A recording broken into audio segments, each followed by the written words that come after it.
샬롬, 지난밤 평안하셨습니까? 오늘은 하나님께서 어떤 말씀을 우리에게 주실까요? 오늘도 말씀과 함께 하루의 문을 힘차게 열어봅니다.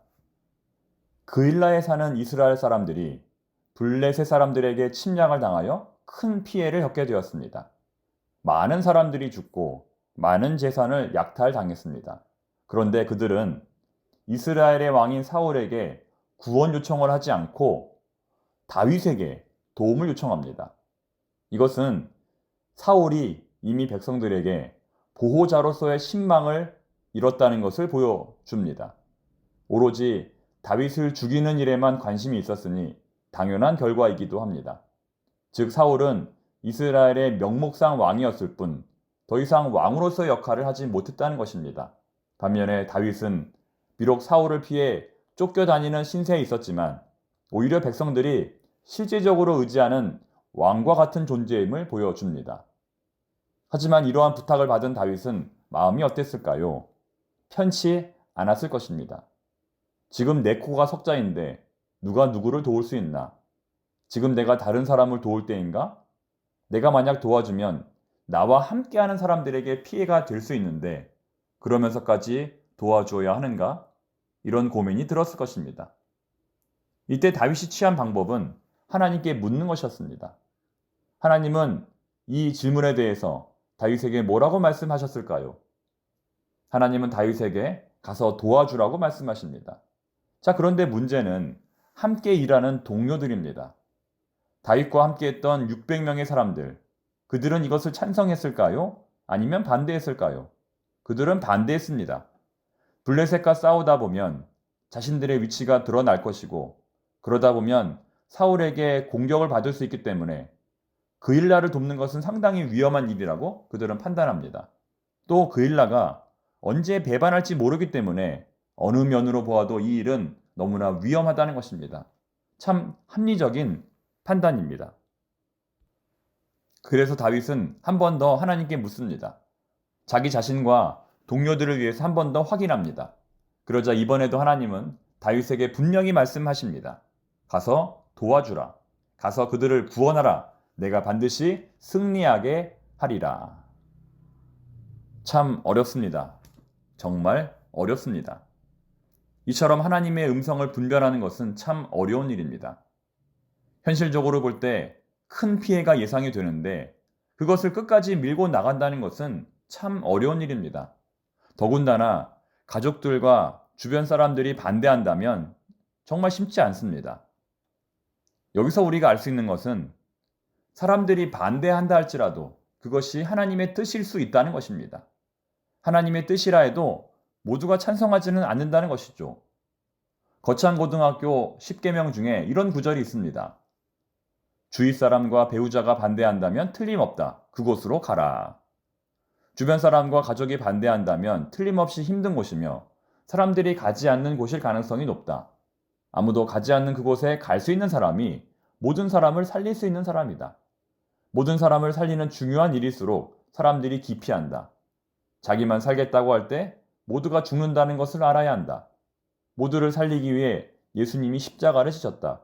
십자가를 지고 골고다에 오르신 분은 예수님 혼자였다. 자, 이런 내용인데요.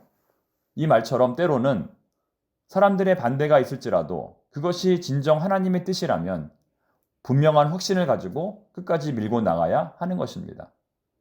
어떻게 다윗은 하나님의 음성을 분별할 수 있었을까요? 어떻게 끝까지 하나님의 뜻대로 나아갈 수 있었을까요? 어제 아비멜렉의 아들 아비아달이 에봇을 가지고 하나님의 뜻을 물을 수 있는 에봇을 가지고 다윗 편으로 넘어왔습니다. 에봇이란 대제사장이 입는 조끼인데 거기에는 우림과 둠밈이라고 하는 하나님의 뜻을 물을 수 있는 도구가 들어 있었습니다. 그 모양이 어떠한지 정확하게 알려진 바는 없지만 학자들은 아마도 일종의 주사위였을 것으로 짐작합니다. 즉, 다윗은 항상 하나님께 물어보았던 것입니다. 우림과 둠밈을 통하여 또 제사장을 통하여 항상 하나님의 뜻이 어디에 있는지 물어보았던 것입니다. 하나님에게 관심이 있었다는 것입니다. 그래서 오늘 본문을 보면 다윗이 여호와께 물었다는 표현이 아주 많이 등장합니다. 그는 아무리 상황이 불리하고 사람들이 반대한다 할지라도 하나님의 명확한 사인이 있어야만 행동했던 것입니다. 거꾸로 말하면 사람들이 원하는 것보다, 사람들이 말하는 것보다 하나님께서 원하시는 것, 하나님께서 말씀하시는 것에 더 관심이 있었던 것입니다. 그렇기 때문에 그는 현실에 기반한 선택이 아닌 믿음에 기반한 선택을 할 수 있었던 것입니다. 그 결과 다윗은 마치 정답을 알고 시험장에 들어가는 학생처럼 아무리 어려운 시험을 만날지라도 척척 통과하게 됩니다. 마치 미래를 내다보는 사람처럼 상대방의 전략을 알고 상대방의 생각을 읽습니다. 날마다 하나님께 묻는 다윗에게 하나님께서 여러 가지 방법으로 깨닫게 하시는 것입니다. 성경이 없었던 시절에는 무엇으로 하나님의 뜻을 깨달았을까요? 꿈과 환상으로, 우림과 둠밈으로, 그리고 제사장을 통하여 하나님께서 자신의 뜻을 보여주었을 것입니다. 지금도 마찬가지입니다. 하나님은 우리가 깨달을 수 있도록 다양한 방법으로 우리에게 말씀하십니다. 하지만 그 중에서 가장 중요한 것은 무엇일까요? 바로 성경입니다. 성경에 기초를 두지 않는 신앙은 결국 낭패를 보게 됩니다. 오늘도 우리가 성경을 통하여 하나님의 뜻을 발견하지 않았습니까? 하나님의 말씀, 성경 66권을 골고루 다 읽어 나갈 때 우리는 하나님께서 우리에게 하시는 말씀을 반드시 깨닫게 될 것입니다. 오늘 말씀의 주제는 바로 이것입니다. 세밀한 음성으로 날마다 하나님의 인도를 받는 다윗. 그 결과는 하나님의 구원과 하나님의 보호하심이다. 이제 오늘의 본문 마지막 구절인 14절 말씀을 읽고 아침 묵상을 마치겠습니다. 다윗이 광야의 요새에도 있었고 또 십광야 산골에도 머물렀으므로 사울이 매일 찾되 하나님이 그를 그의 손에 넘기지 아니하시니라. 아멘. 기도하겠습니다. 하나님, 참 어렵습니다. 무엇이 하나님의 뜻인지 분별하기가 참 어렵습니다. 하지만 한편으로는 참 쉽습니다. 성경을 열고 그 말씀을 읽다 보면 하나님의 뜻을 깨닫기 때문입니다. 늘 세밀한 음성으로 말씀하시는 하나님의 음성을 들었던 다윗과 그렇지 못한 사울의 인생을 비교해 봅니다. 누가 더 행복했을지, 누가 더 평안했을지. 하나님, 우리의 인생을 다윗과 같이 하나님의 음성으로 인도하여 주시옵소서.